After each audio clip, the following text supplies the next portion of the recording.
मंगलमूर्ती मंगल कार्यालयात अनेक युवकांनी शिवसेनेत प्रवेश करत आमदार नरेंद्र भोंडेकर यांचे नेतृत्व स्वीकारले आहे।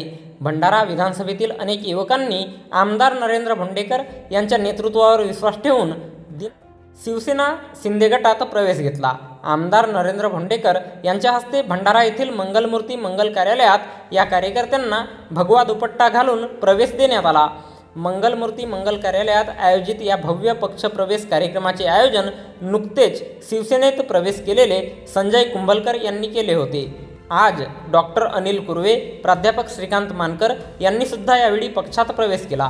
यावेळी बोलताना आमदार नरेंद्र भोंडेकर म्हणाले की भंडारा विधानसभेचा विकास आणि भंडाऱ्याला जगाच्या पाठीवर ओळख मिळवून देणे आणि त्या माध्यमातून भंडारा पवनी येथील युवकांना रोजगार मिळवून देणे हा त्यांचा ध्येय राहिला आहे आणि तो लवकरच पूर्ण होताना सुद्धा दिसत आहे।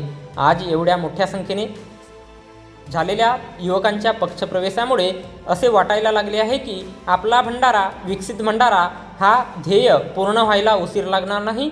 यावेळी शिवसेना जिल्हाप्रमुख अनिल गायधने, उपजिल्हाप्रमुख सुरेश धुर्वे, लोकसभा समन्वयक संजय कुंभलकर, युवासेना जिल्हाप्रमुख नितीन सेलोकर, शहर प्रमुख मनोज साकुरे, तालुका प्रमुख नरेश झडके, युवासेना तालुका प्रमुख हरीश देशमुख, अनुसूचित जाती आघाडी जिल्हाप्रमुख संजय नागदेवे, युवासेना उपजिल्हाप्रमुख कृष्णा ठवकर, विद्यार्थी सेना जिल्हाप्रमुख मयूर लांजेवार, शहर संघटक नितीन धकाते, युवासेना शहर प्रमुख किशोर नेवारे, सरपंच आसू वंजारी यावेळी उपस्थित होते।